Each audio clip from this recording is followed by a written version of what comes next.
The girl at the edge of my bed. One time I was sleeping with my arm hanging off the side of the bed. I was extremely tired because I hadn't been sleeping well. I was constantly experiencing sleep paralysis and nightmares. Weird things have always happened to me ever since I was a child, and my home has always felt like some kind of portal. This was one of them. When I finally managed to fall asleep, I felt a cold hand grab my index finger. The touch was so icy that it woke me up, or so I thought. When I opened my eyes, I saw a young girl in a white gown, her skin pale as snow, with wide black eyes and long black hair. She was staring at me as she held my finger. She didn't move or make a sound, just stared directly into my eyes. Her expression was impossible to describe, both uncanny and somehow ancient. I couldn't move, I couldn't scream. All I could do was stare back at her. I was terrified because she didn't look like she belonged to this world. Yet there was something familiar about her, as if I had seen her before. Deep down, my unconscious mind knew I had. This went on for what felt like an eternity until I finally woke up from the sleep paralysis. When I looked again at the edge of my bed, there was nothing there. From that day on, I never slept with my arm hanging off the side of the bed again. The visitor at the back door. Did you ever have a memory that seemed to change over time? By that, I mean, is there a moment in your life that you vividly recall, yet something about it always felt a little off? Scientifically, this is usually referred to as a repressed memory. Over time, these memories occasionally begin to shift and change, the true details becoming clearer as time goes by. This phenomenon is usually what is called memory reconstruction.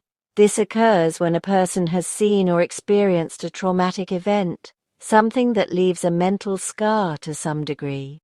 Repressing these memories, it is the brain's way of protecting us from the pain or the fear of reliving those moments. It is quite remarkable, the human mind's ability to recognize and act on this seemingly autonomously. I bring this up because this happened to me very recently. There is quite a distant memory which had lived in my mind for many, many years. For all this time, it seemed to me to be quite a mundane and insignificant memory, so I was always confused as to why it continued to rise to the surface of my consciousness, seemingly at random times, always catching me off guard. I guess I need to take you back, to set the scene. I was young, and I mean really young. We're talking 1995 or thereabouts. I would have been maybe 5 or 6 years old at this time. We lived in a small, quaint little home about 20 minutes' drive outside of a minor city in southeast Queensland, Australia. Our home sat on 10 acres of land, and beyond that, bushland as far as the eye could see. It was your typical 90s home.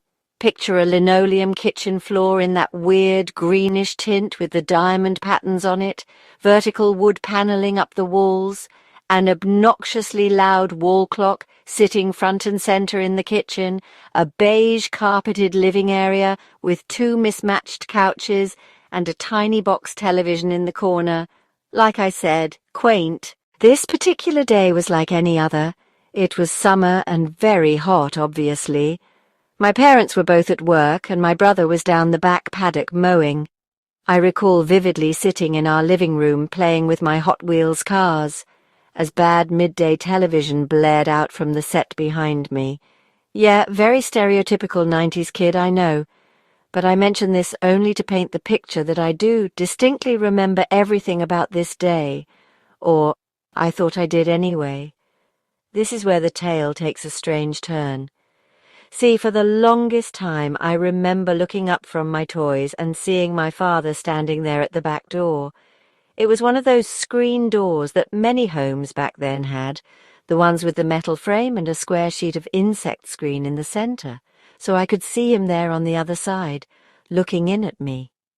For many, many years, I remembered my father staring down at me and asking to come inside, for me to get up and unlock the door so he could do so. but for some strange reason I simply could not recall until now, I did not want to open that door to let him in. For all this time, I put this down to the idea that I was just being a typical cheeky little kid, refusing to let my dad come in the door. Memories are fickle things, aren't they? As I got older, the more that memory surfaced, the more I began to question this series of events. The more I questioned things, the more the fog began to lift, the more the memory began to shift and change. Now I remember that day in crystal clarity. What I saw when I looked up at that door was not my father at all. I sat there, my little Hot Wheels car in hand, watching as this dark, oddly shaped thing stared in at me. I noticed it was slightly swaying, as if being gently swished back and forth by the light breeze that day. I remembered everything in that single moment. Oh God, it was awful. That's why I didn't want to open the door. It's not because I was trying to have fun with my father. I just didn't want this thing to come in. Perhaps what I remember most clearly was the sheer silence of those long few minutes. I recall the rustling of the wind through the mulberry bushes outside. I recall the rhythmic ticking of the clock, and another sound, not something I had ever heard before or ever have again. It was a voice. Along with that damned awful clock hammering away at my brain, a deep, gurgling voice very clearly spoke to me. Tick-tock. Shall I come in, shall I? Tick-tock. Might you be unlocking the door? Tick-tock. It's a little warm in here. The breeze might cool things down. Tick-tock. Your parents will be home soon. They might get mad if you don't open the door to let the dog out. Tick-tock. And so it went on and on. For many, many long minutes it stood there speaking to me, staring in at me on the floor. This awful thing. It wasn't directly telling me to let it inside as such. It was for some reason trying to manipulate me into it being my choice to let it in. For all those hours, I sat there truly frozen in fear, unable to move.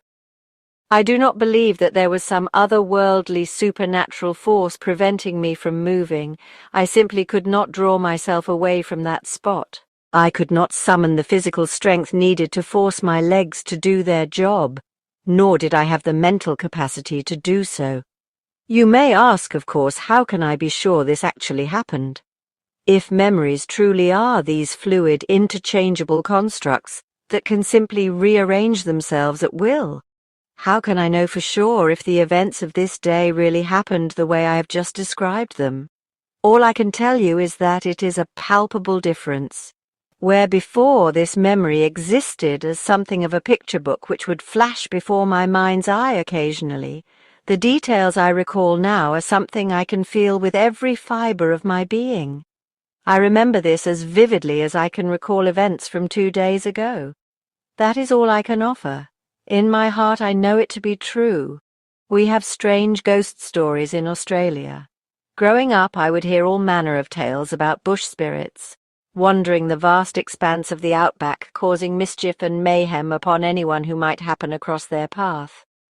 On the other end of the spectrum, we also have our stories of malicious beings, things that are tied to this world and remain here for the sole purpose of causing pain and suffering. I wish this memory had stayed repressed. I dare not guess as to which type of entity I encountered that day so long ago. It was supposed to be a simple drive back after a long work conference. I was exhausted, and honestly the last thing I wanted was to be stuck in a car with Jenna and Louise. Jenna, our bossy co-worker, always had to be in control. She loved telling everyone what to do, and tonight was no different. She insisted we take some alternate scenic route instead of sticking to the main highway. I didn't care enough to argue. I was too tired, and Louise, our quiet and unassuming colleague, wasn't the type to speak up against Jenna, so we went along with it. The first hour or so of driving was uneventful. The sun had dipped below the horizon, leaving us in darkness, with nothing but the sound of tires against asphalt and Jenna's endless monologue about her weekend plans. The road started to narrow and the GPS on our phones blinked out. No signal. Jenna didn't seem concerned. "It's fine. It's just a dead zone," she said, waving it off. But something about the empty road, the dense woods pressing in on both sides, made my stomach turn. There were no other cars, no houses, no signs of life, just us and the darkness. That's when we saw him. A man standing in the middle of the road, waving for help. He was tall, wearing a dark jacket, and his face was partially obscured by the dim light from our headlights. Jenna swore under her breath and slowed down, her fingers tightening on the wheel. "We're not stopping," she said, but Luis leaned forward, his voice soft. "We can't just leave him here," he said. Jenna huffed but pulled to a stop. The man approached the car, his eyes darting between us. "Car broke down," he said, his voice rough, almost mechanical. "Just need a ride up the road." He pointed vaguely ahead into the darkness. Jenna looked at us, her expression clearly annoyed. Luis nodded and I shrugged. Against my better judgment, we let him in. He slid into the back seat beside Luis, and as soon as the door closed, the air in the car seemed to change. There was something about him, the way he stared straight ahead, barely blinking, his hands resting stiffly on his knees. Jenna tried to make small talk, but he barely responded, his answers curt and vague. Then he started asking questions, where we were headed, if anyone knew we were taking this route. My skin prickled, and I could feel Luis tense beside me. The man kept fingering something inside his jacket pocket, and I couldn't shake the feeling that whatever it wasn't good. I caught Jenna's eyes in the rearview mirror, and I could see the worry there, the realization that we'd made a mistake. The road seemed to stretch endlessly, the trees closing in tighter, the darkness pressing in. And then, just as suddenly as he had appeared, the man pointed ahead. "There," he said, "my car's just up there." Jenna slowed down and we saw it. An old beat-up car pulled off to the side of the road, but something felt wrong. There was no sign of a breakdown, no flat tire, no steam from the hood, just a car sitting there, lifeless. And then I saw movement. A second man, stepping out from behind the car, something long and metallic in his hand. "Go!" I shouted, and Jenna slammed her foot on the gas. The tires screeched, and we lurched forward, the man in the back seat grabbing at Luis as we sped away. Luis twisted, shoving him back, and the man lost his grip, his body slamming against the door as Jenna swerved down the road. But they were following. Headlights appeared in the rearview mirror, gaining on us fast. Jenna's knuckles were white on the steering wheel, her breath coming in short gasps. The car started to sputter, slowing despite her foot being all the way down on the pedal. "They did something to it," Luis said, his voice barely a whisper. The car crawled to a stop, and there was no time to think. "Out!" Jenna yelled, and we threw the doors open, running into the woods. Branches whipped at my face, the ground uneven beneath my feet. I could hear them behind us, the crunch of leaves, the snap of twigs. We stumbled through the darkness until we found a small clearing, and that's when we saw it. Traps, metal jaws rusted with age, scattered across the forest floor, and something else, shreds of fabric, an old shoe, a backpack half buried under leaves. "They've done this before," Luis said, his voice hollow. We didn't have time to react. The men were close, their voices carrying through the trees. Luis turned to us, his eyes wide, desperate. "Go," he said. "I'll hold them off." "No, Luis," I started, but he was already moving, grabbing a thick branch off the ground, turning back towards the sounds of our pursuers. Jenna pulled at my arm and I stumbled after her, my chest tight, tears blurring my vision. We ran until we hit a road, a real road with yellow lines and streetlights. I could see the glow of headlights in the distance, and I waved my arms frantically, almost collapsing in relief when a truck pulled over. The driver, an older man with a kind face, helped us into the cab, his eyes narrowing as he looked back towards the woods. By the time the police arrived, there was no sign of Luis or the men who had chased us. They searched the area, found our car, found the traps, but the men had vanished, like ghosts. I tried to go back to work to pretend everything was normal, but every time I close my eyes, I see Luis's face, the determination in his eyes as he turned back to face them. I know he saved us, and I know deep down that they're still out there somewhere, waiting for the next car to take a detour to nowhere. I had a doll possessed by a demon. I'm not sure why I'm writing this on here, but given that I don't talk about this much, maybe I'm looking for a way to confirm that what happened to me actually did happen and not the imagination of a little kid. I am 21 years old female, and this happened when I was in 4th grade. My parents are immigrants from Mexico, so growing up we didn't receive Christmas presents. The few times we did receive anything, my parents would take us to the store and told us to choose one present. After we chose our present, we would get back home, wrap it up, and put it under the Christmas tree. Although we grew up without much, it was enough to make me and my siblings grateful and happy. So during Christmas, when I was in 4th grade, imagine my surprise when we woke up the next morning to find more than one gift for each of us. That memory of all the presents around the Christmas tree is forever ingrained into my mind. There was a big box with my name on it, so I grabbed it and ripped up the wrapping paper. It was a Bratz Chloe doll that was about 2 feet tall. I was extremely happy and grateful to my parents that I remembered I cried. Later on, I found out that my cousin, who I see as a sister, got the same doll. So we played with each other many times, brushing their hair, doing fashion shows and all that stuff. Here is when things took a turn. That Christmas we lived in a 1-bedroom apartment. My parents, me, and my 3 siblings all shared that one room. But a few months later we moved to another apartment with 2 bedrooms, which is where this takes place. I was sitting in the living room watching TV. Since I was on the edge of the couch, out of the corner of my eye, I can see the hallway that leads straight into the bedroom when the door is open. It's me and my 3 siblings, so we had bunk beds and the 4 of us shared the room. We're 2 boys and 2 girls, all in elementary school. I can see my little brother playing with his cars, and after a while I see him running down the hall street to me, and he says, "Little brother, why is your doll on the floor?" Me: "What do you mean? She's on the nightstand where I put her." Little brother: "No, she's on the floor." Me, a little annoyed: "Did you drop her?" Little brother: "No."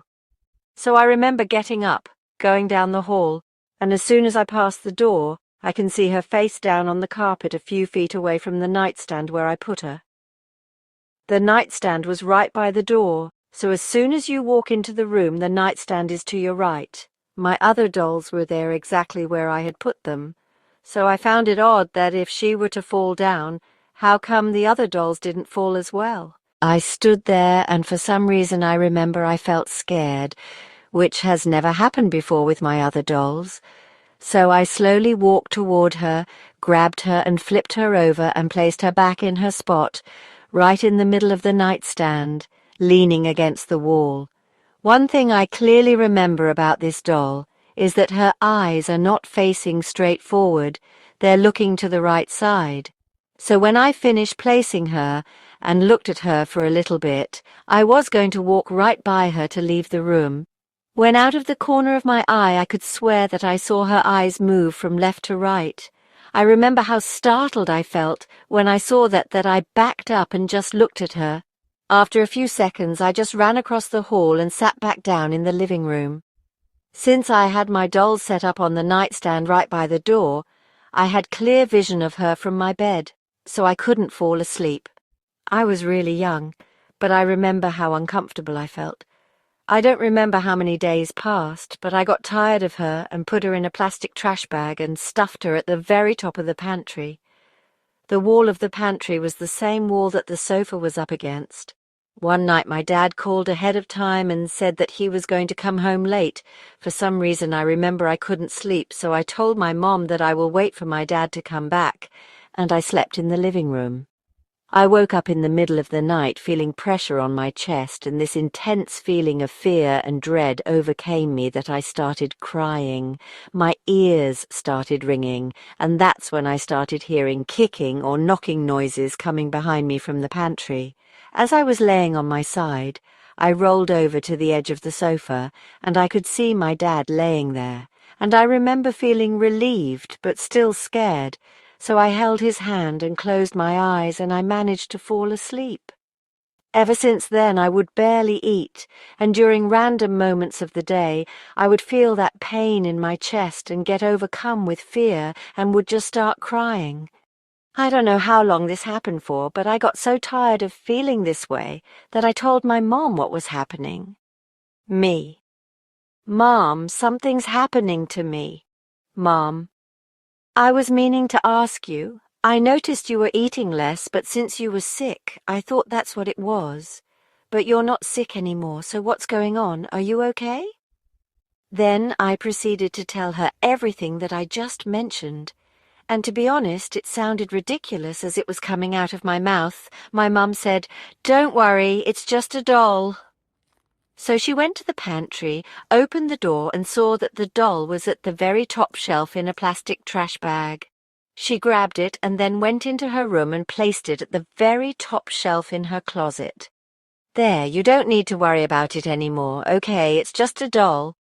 Many of you may say that my mum should have paid more attention to the situation at hand, but honestly, I don't blame her. I don't know what I would do if my child were to come to me and say that their doll was kicking the wall in the middle of the night. More time passed, and I remembered I started going to school again since winter break was over. I will still feel the same pressure in my chest, followed by the same feeling of immense dread and fear, but I wouldn't cry since I was at school, so I'd just sit in place and tried to relax until the feeling stopped. I became scared of being in my home. I started looking forward to going to school. I tried to do activities after school. I looked forward to going to relatives' houses and possibly staying the night. I looked forward to going to church and Bible study. I tried to avoid being home as much as possible. Then something unexpected happened. My older brother came to me and asked, "Did you see your doll move?" I remember I froze and couldn't believe what he was saying. I told him no, I don't think so, but then I proceeded to tell him everything that was happening. My brother has always been serious, which takes people aback just how serious he is, so him telling me this surprised me. Keep in mind that we're still just kids. I was in 4th grade, which means that he was in 5th grade. After I finished telling him what happened, he then told me that he had a nightmare. Your doll was walking down the hallway. I couldn't understand what she was saying, but she was talking to me, but I felt scared. This really surprised me, and I felt bad that they may be experiencing what I have been feeling these past few weeks, so I wondered if my 2 younger siblings were experiencing something similar. I asked my little brother, who would have been in 2nd grade at the time, and he said that the night when he saw my doll on the floor is when he started feeling scared of her. Our youngest sibling, my little sister, was really young, and she didn't know what we were talking about. Then, one day we went to my aunt's house. This is the same aunt that today we do not keep in contact with because various instances such as this one confirmed that she tried to harm us and my close family. Yes, she is a witch. For some reason which we know now, she was able to see that something was off about me. I had just finished tearing up because I felt the familiar feeling of fear and dread, so that's when my mum told her what was happening with the doll. She told my mum that it's important to listen to what the kids are saying, so that is one thing I feel grateful to her for. After we left her house, we came back home and we were sitting down in the living room. Then my dad brought the doll from the closet and they started talking to me and asking questions. At the end of everything, my dad decided to go throw the doll to the dumpster, and I feel bad knowing that it was probably expensive. So a few days passed and my mum took us to the pool. Without me knowing, my parents brought a healer or shaman to the house to do a cleanse. Now that I'm older, my parents told me what happened. They say that the healer said that there was a demon inside of my doll. My parents were very puzzled then. They asked her how could that possibly happen. The healer told them that they feed off the innocent, their fear and pain. I don't know if I should make this connection, but this is what has been bothering me. I tend to pass out at least once or twice a year ever since I was 13. I'm 21 now. I've been to doctors and cardiologists, and none of them seem to know why I pass out. The very first time I passed out was when I was 13, and it was at church. We were on our knees, and I remember feeling this gust of wind hitting my face before I passed out. When I passed out, I remember seeing white fog and someone screaming in a distance as the fog started to disappear, and I could see in front of me. I remember seeing this wrecked red car that looked like the aftermath of a violent car crash, and someone inside screaming for help. That is when I woke up, and my dad was holding me. Later on, my siblings were telling me that I was the one screaming. This has resulted in me having a fear of driving. I shake a lot and I get anxious. It has more of an impact on me because this happened at church. I can't help but think of this as a sign to never drive a red car, or if my final moments on this earth would be me in a car crash screaming for help. This has impacted my life in more ways than one. The times I've passed out and hurt myself is when my dad wasn't there to catch me. This has caused my parents to worry, and why I decided to go to a local college. But now I can't seem to think that maybe in some ways these life experiences are connected. Keep in mind that my parents are superstitious, and in Mexican culture there are a lot of superstitions. I went to Mexico for a summer with my older brother, and we heard a lot of stories about urban legends and superstitions. Now that I'm older, my parents are opening up about instances that happened before I was born. In Mexican culture, there is this superstition that witches go around looking for unbaptized babies to take. This is why next to a baby's crib there will be a mirror and a broom. The mirror helps because apparently witches can't stand looking at their reflection and die of embarrassment. So when my parents first had my older brother, my mum said that at night a witch would taunt them, especially my dad. She would rattle the blinds and disturb my dad's sleep and laugh at him. My dad would hardly get any sleep, which isn't good since he would wake up really early and came back home really late. He worked very long hours, so he needed sleep. My mum said it came to a point where my dad wasn't afraid anymore and he got angry instead. So, when the witch came again to disturb them, he took out a knife from under his pillow, stood up and confronted the witch and cursed at her and told her to leave him and his family alone. Later on, they found out that it was that aunt who sent the witch to torment my dad. That aunt so far has caused one divorce, illness and family drama that resulted in conflict, and it has caused my uncle, her husband who is related to us, to be estranged from the rest of the family. She apparently put a spell on my uncle to never leave her, which is why, although she has made the family's life hell, he still remains by her side.